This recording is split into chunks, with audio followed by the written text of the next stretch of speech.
Hello friends, welcome back to our channel M square yummy kitchen. இன்றைக்கி நம்ம சேனலில் வீட்டிலையே ரொம்ப ஈஸியாக ஒயிட் சாஸ் பாஸ்தா எப்படி ப்ரிப்பேர் பண்ணுறோன்றதை பார்க்கலாம்.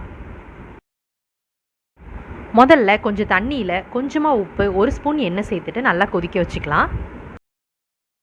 தண்ணி நல்லா கொதிச்சதுக்கப்புறமா நம்ம எடுத்து வச்சுருக்கிற ஒரு கப் பாஸ்தா இதில் சேர்த்துக்கலாம். சேர்த்துட்டு ஒரு 10 நிமிஷம் கழித்து நம்ம பார்த்தோன்னா நம்ம பாஸ்தா நல்லா வெந்திருக்கும்.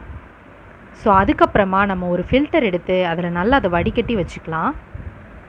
இப்போது இந்த ஸ்டேஜில் அது ஒட்டாமல் இருக்கிறதுக்காக ஒரு 1/2 ஸ்பூன் அளவுக்கு எண்ணெய் சேர்த்து நல்லா கிளறி விட்டுக்கோங்க.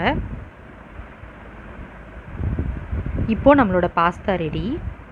இப்போ நம்ம ஸ்டார்ட் பண்ணலாமா? இப்போ நம்ம ஸ்டார்ட் பண்ணலாம். அடுப்பை பற்ற வச்சுட்டு அதில் ஒரு பாத்திரத்தை வச்சுக்கோங்க. இதில் 1 டேபிள் ஸ்பூன் அளவுக்கு பட்டர் சேர்த்துக்கலாம். சேர்த்துட்டு ஒரு 4 பல் பூண்டை இந்த மாதிரி சின்ன சின்னதாக கட் பண்ணி சேர்த்துக்கோங்க.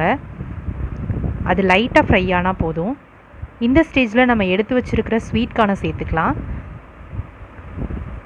இன்னும் நிறைய வெஜிடபிள்ஸ் சேர்த்து கூட நம்ம செய்யலாம். பட் ஆனால் நான் இன்றைக்கி எடுத்துருக்கிறது ஸ்வீட் கார்ன் மட்டும்தான்.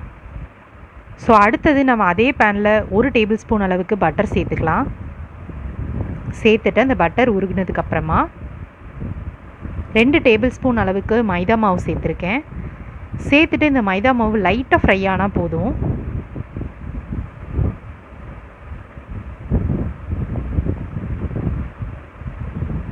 ஸோ இந்த ஸ்டேஜில் நம்ம 1 கப் பால் சேர்த்துக்கலாம். சேர்த்துட்டு எல்லாமே நல்லா மிக்ஸ் ஆகிற மாதிரி கிளறி விட்டுக்கோங்க.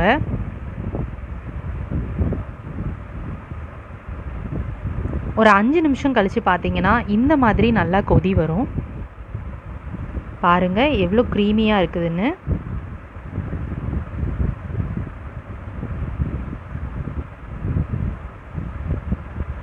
ஸோ இந்த ஸ்டேஜில் நம்ம ஃப்ரை பண்ணி வச்சுருக்கிற ஸ்வீட் கார்னையும் இதில் சேர்த்துக்கலாம்.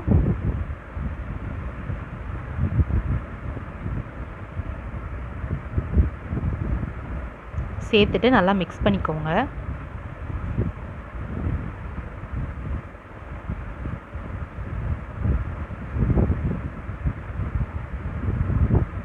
இப்போ இதில் 1 கியூப் சீஸ் சேர்த்துருக்கேன். சேர்த்துட்டு அது நல்லா மெல்ட் ஆகட்டும்.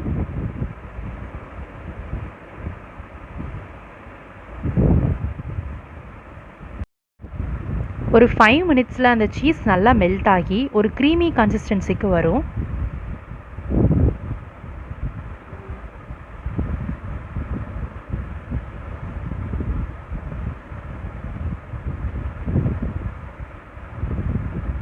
இப்போ பாருங்கள் அந்த சீஸ் நல்லா மெல்ட் ஆகிருக்கு. இந்த ஸ்டேஜில் நம்ம இந்த டிஷ்ஷுக்கு தேவையான அளவு உப்பு சேர்த்துக்கலாம். சேர்த்துட்டு நல்லா மிக்ஸ் பண்ணி விட்டுக்கோங்க.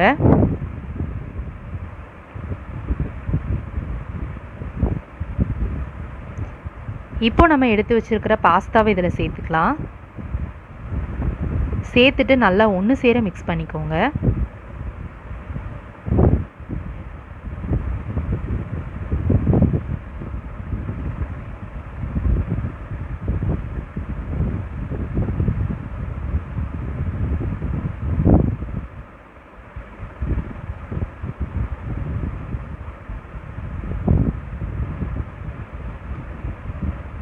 இப்போ பாருங்கள் நம்மளோட ஒயிட் சாஸ் பாஸ்தா செம்ம க்ரீமியாக ரெடி ஆகிட்டுருக்கு. இந்த ஸ்டேஜில் நம்ம கொஞ்சமாக சில்லி ஃப்ளேக்ஸ் சேர்த்துக்கலாம். இது ஒவ்வொருத்தங்களோட காரத்துக்கு தகுந்த மாதிரி சேர்த்துக்கோங்க.